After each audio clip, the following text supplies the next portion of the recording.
morning even, there was another thing I found funny. My mom woke up, right before I went to work, she was like, you know, hey, I had this on 20 years ago when I first met your dad, and it still fits me. And I was like, it's sandals. It's okay. Alright. Anyways, since we're here wasting tonight, we got a nice bar theme. I thought we'd do some drinking jokes. Kind of get some laughs going. How many people here like to drink? That's just That's fun. You know, there's a ton of drinking games out there. I was going to list my top 3. One was somebody at IUS told me you can watch The Grinch, and the Who song that comes on, every time someone says Who, you're going to take a shot. And one song, there's about 140 times they say Who just in that one. There was another one I got with a friend of mine. It was only a bottle of wine, but it was still funny. We could not get the cork off of this thing, and we accidentally broke it in there by using a screwdriver. And we decided, okay, we're going to have to drink this whole thing. It was a huge bottle. And there was a Winnie the Pooh marathon on, and every time the fat one would say honey, we thought we would take a drink. And there's a honey song in the new Winnie the Pooh movie, so that went by really quick. The third that I actually found, this is probably the most convenient thing. Has anybody heard of the show Wipeout? Yeah. Okay, my girlfriend one time decided we were going to drink, and she thought it would be funny that every time they fall in that water, we're going to take a drink. What I did not realize is they do hit the water every so often, but the replays they show is about 10 times just for one time falling in the water. You will get drunk very, very fast. And there's one thing I've always noticed. You know, we have drinking songs, and we have drinking games, but we don't have drinking stories. So that's what I wanted to give you all tonight, is kind of a drinking story.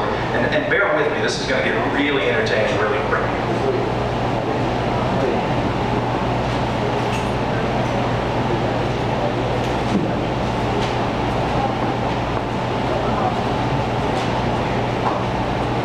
And this is a kind drink that I got at my other job, Derby Dinner Playhouse, come see us.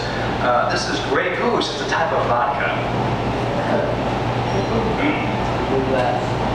Alright, now to get this story rolling, I need a name, just any kind of name that we can use in this. Have you, what's a name that I can use? What is it? Joe. Joe. Okay, we're going to tell us a little story about Joe. So, every morning Joe wakes up and he goes on into the bathroom for a wash. And if you can listen closely, you can hear himself run the sink.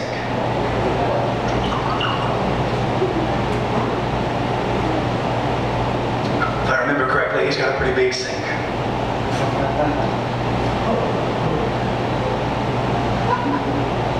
And he decided to run himself a bath.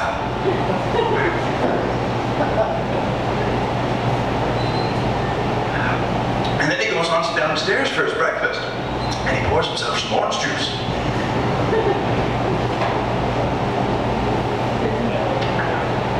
And then he poured himself some toast.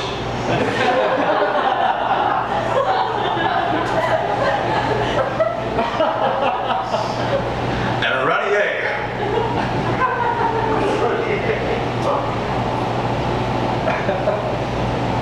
And then he goes and gets some gas for his car. He's just going to use that holiday pay. He is pretty much. And he's going to travel all the way to Buckton too. So Joe goes on traveling, and all of a sudden his car just stops working. He's like, oh, my cars won't go. And he decides, I'm going to call the AAA man. And luckily he breaks down right next to this little traffic stop. So he goes on inside and uses the restroom.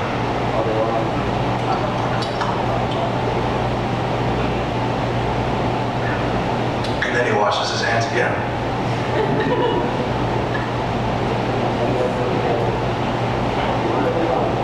They really weren't that clean enough.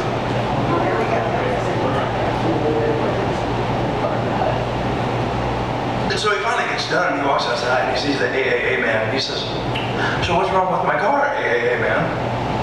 And he says, Joe, there's no fluid in the radiator.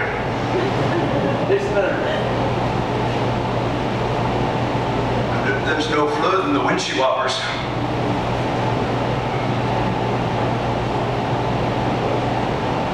And there's no fluid in the airbag.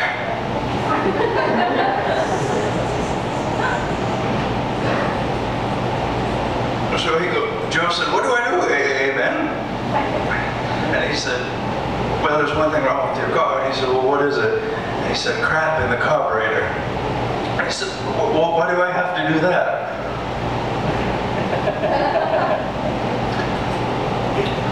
And I've got to tell you, I was going to try and finish this whole bottle, but I don't think I can. Because I'm going to have to go backstage for a wash. But you all have been fantastic. Thank you all. Thanks.